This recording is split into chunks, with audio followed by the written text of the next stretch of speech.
Imaginez une figure énigmatique, terrifiante et puissante, qui représente le mal absolu dans les prophéties islamiques, c'est ainsi que le Dajjal est perçu. Aujourd'hui, nous abordons cette figure mystérieuse et effrayante de la tradition islamique, le Dajjal.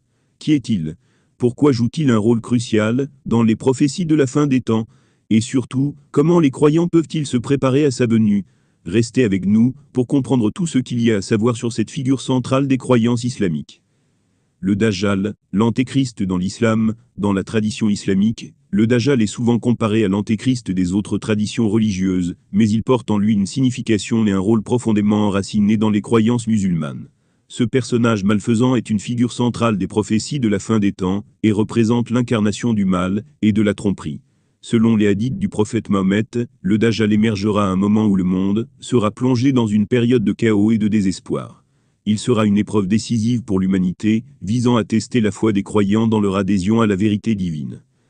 Le nom Dajjal ne signifie pas seulement méchant, comme on pourrait le croire à première vue. En réalité, le terme Dajjal vient de l'arabe, et signifie le trompeur, celui qui cache la vérité.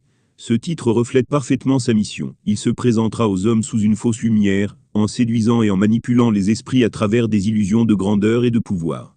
Il aura la capacité d'accomplir des miracles semblant surnaturels, comme ressusciter les morts, ou provoquer des phénomènes spectaculaires, pour tromper les gens, et les amener à le suivre. Il exploitera les faiblesses humaines, en offrant des solutions faciles à des problèmes apparemment insurmontables, mais toutes ces actions ne seront que des tromperies destinées à éloigner les croyants de la vérité divine. Le Dajjal est donc bien plus qu'un simple personnage maléfique, il est l'ultime test pour l'humanité. Dans de nombreux hadiths, le prophète Mahomet met en garde les musulmans contre les ruses du Dajjal, soulignant l'importance de se préparer spirituellement à sa venue. Il est dit que, lorsqu'il apparaîtra, ses partisans seront nombreux, séduits par ses promesses de pouvoir et de prospérité, tandis que ceux qui resteront fidèles à la foi islamique seront mis à l'épreuve. Le rôle du Dajjal, bien que malfaisant, est vu comme un élément nécessaire du grand plan divin, pour séparer ceux qui croient en la vérité de ceux qui succombent à la tentation du mensonge. Ainsi, le Dajjal est une figure complexe, un être malfaisant qui incarne la tromperie, mais aussi un avertissement pour les croyants. Il symbolise l'épreuve finale avant l'avènement du jugement dernier, où les bons seront récompensés et les mauvais punis. Les musulmans sont donc invités à rester vigilants, à affiner leur foi et à se préparer spirituellement pour affronter cette épreuve suprême de la fin des temps. L'apparence du Dajjal, les hadiths, récits des paroles et actions du prophète Mahomet, nous offrent une description frappante et symbolique de l'apparence du Dajjal. L'un des aspects les plus marquants de son apparence physique est son œil. Il est souvent décrit comme étant aveugle d'un œil, une caractéristique qui ne se limite pas à un simple défaut physique. Ce détail, bien qu'étrange, a une forte dimension symbolique. L'œil unique du Dajjal signale son caractère incomplet, imparfait et déformé, en opposition à la perfection divine. L'islam enseigne que Dieu est tout-puissant, sans défaut ni faiblesse, et le Dajjal, en étant physiquement imparfait, incarne la déviation de cette perfection. Les hadiths varient légèrement dans leur description, mais une autre caractéristique souvent mentionnée est que son œil gauche serait dégénéré ou défiguré, tandis que son œil droit serait semblable à une perle flottante. Ce contraste renforce l'idée que le Dajjal est une figure paradoxale, car malgré sa prétention à la puissance divine, il est, dans le fond, profondément défectueux. Sa vue altérée devient une métaphore de son incapacité à percevoir la vérité, tandis que sa prétendue perle flottante pourrait symboliser les illusions de grandeur qu'il tente de créer autour de lui. Cette apparence dérangeante souligne l'aspect inquiétant de son rôle. Il séduit les âmes perdues, mais son visage reflète la fausseté de ses promesses et de son pouvoir. C'est une entité, certes charismatique, mais qui, en dernière analyse, manque de la clarté et de la lumière qui caractérisent le divin. Les prophéties et l'impact du Dajjal, le Dajjal, selon les hadiths, ne se content pas de provoquer des épreuves physiques. Il représente une épreuve spirituelle majeure pour les croyants. Son apparition est associée à une époque de grande tribulation, une période de trouble et de confusion, où la foi des musulmans sera mise à l'épreuve comme jamais auparavant. Les prophéties du Dajjal prédisent qu'il possédera des capacités extraordinaires, des miracles trompeurs qui captiveront et séduiront la majorité des êtres humains. Ces miracles seraient si impressionnants qu'ils pourraient convaincre même les plus pieux de le suivre, le prenant pour une incarnation divine. Selon plusieurs hadiths, le Dajjal prétendra être Dieu lui-même, se faisant passer pour une divinité. Il attirera les foules en offrant des solutions instantanées et des récompenses matérielles, allant jusqu'à prétendre régner sur le ciel et la terre. L'islam enseigne que Allah seul est Dieu, et tout acte prétendant diviniser une autre entité est un blasphème. Le Dajjal, en prétendant être Dieu, représentera donc l'ultime test de foi pour les croyants. Ceux qui le suivront seront séduits par ses illusions de pouvoir, tandis que ceux qui résisteront à sa tentation seront récompensés. L'impact du Dajjal ne se limite pas seulement à son influence spirituelle. Il est aussi une épreuve sociale et morale. En promettant des solutions à des problèmes complexes, famine, souffrance, injustice, il attisera les désirs mondains et matérialistes. Il séduira par sa capacité à combler les attentes des masses, en apportant des réponses apparentes à des situations désespérées.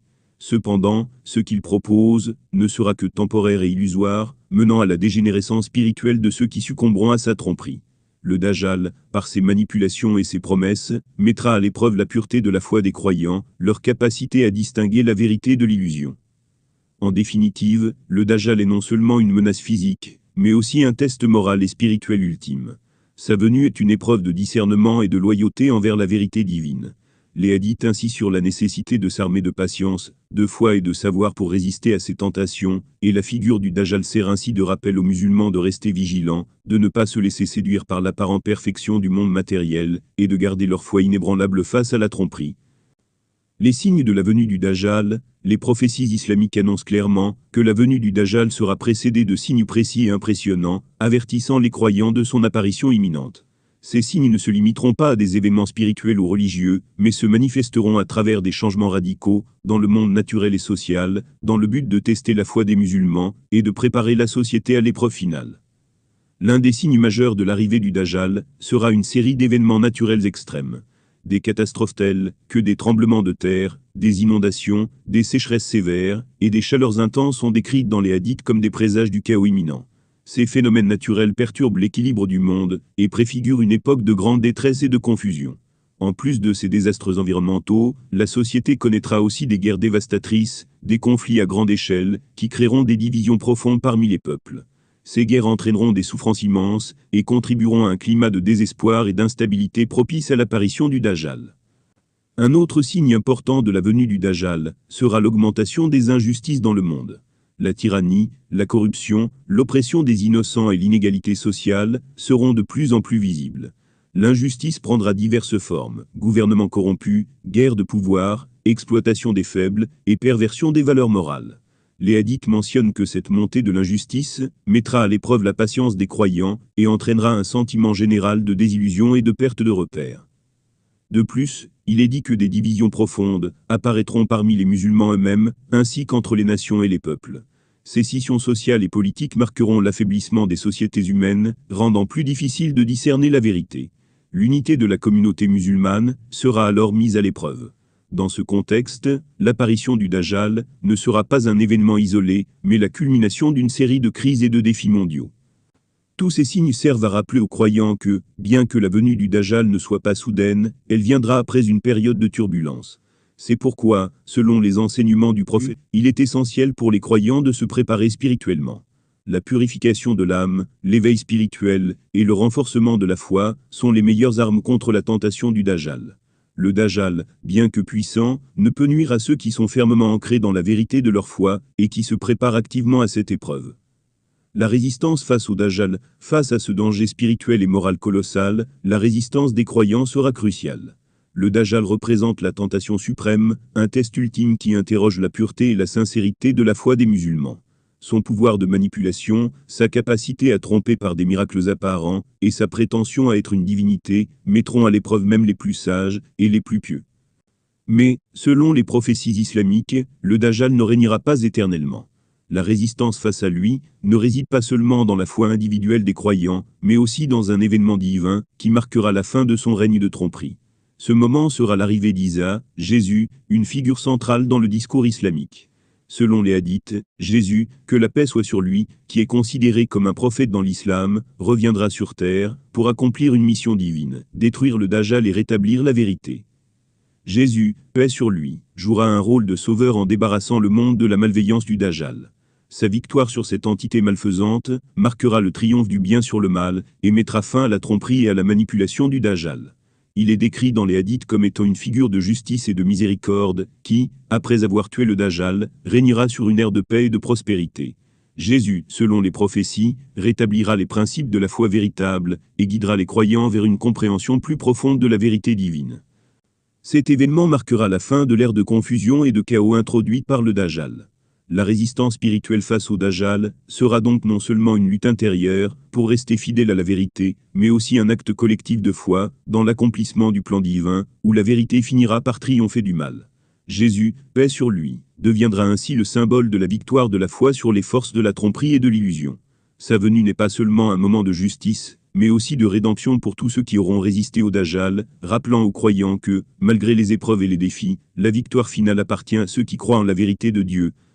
Comment se protéger du Dajjal? Le Dajjal représente une épreuve spirituelle sans précédent pour les croyants, une tentation gigantesque visant à pervertir la foi et à entraîner les individus dans l'illusion. Cependant, selon les enseignements du prophète, il existe plusieurs moyens de se préparer et de se protéger contre cette menace. Ces conseils ne concernent pas seulement des pratiques externes, mais aussi un travail profond sur la foi personnelle, la vigilance spirituelle et la compréhension des vérités divines.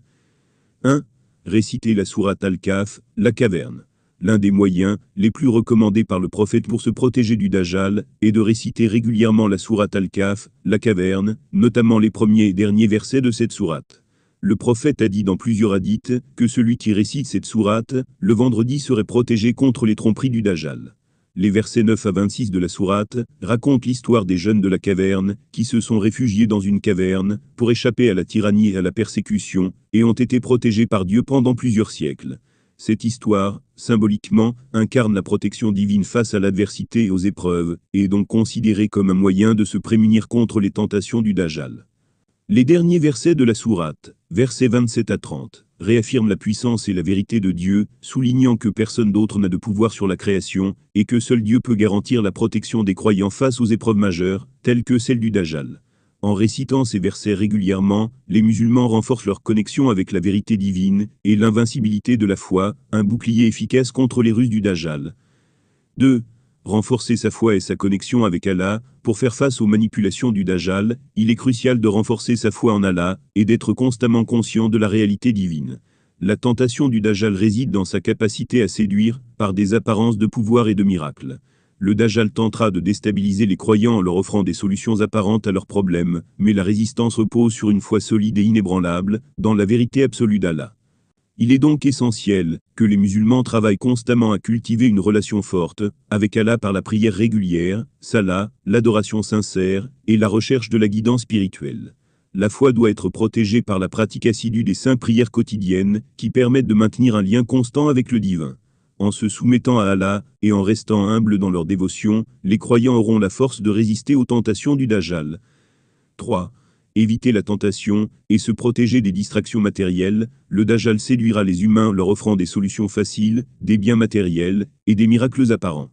Ces promesses de richesse, de confort et de pouvoir seront extrêmement attractives, surtout en période de crise et de souffrance.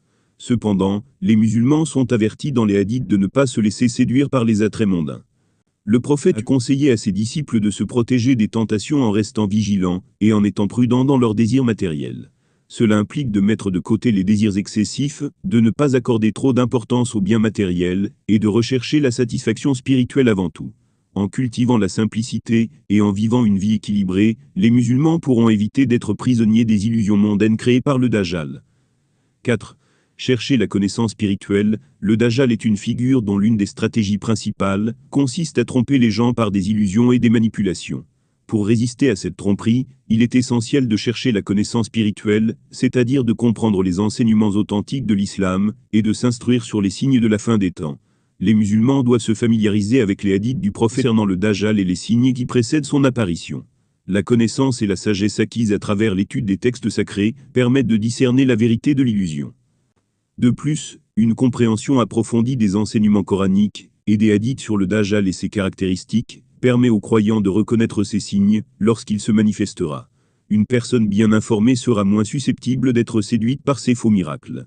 Le prophète a ainsi recommandé de rechercher activement la connaissance dans des sources fiables, notamment les enseignements des savants islamiques authentiques, et de toujours s'assurer que leurs actions sont en harmonie avec les principes du Coran et de la Sunna. 5. Se protéger en recherchant la communauté des croyants. Enfin, le prophète a conseillé aux musulmans de rester unis en tant que communauté. Lors des périodes de confusion et de tribulation, il est essentiel de se rapprocher des autres croyants, de prier ensemble, et de s'encourager mutuellement à rester fermes dans la foi. La solidarité au sein de la Oumma, communauté musulmane, est primordiale pour résister à l'isolement et à la tentation. Dans les moments difficiles, les croyants doivent trouver du soutien dans leur confrérie spirituelle, en partageant des moments de prière, de réflexion et d'éducation religieuse. Le Dajjal représente un défi spirituel majeur dans les enseignements islamiques.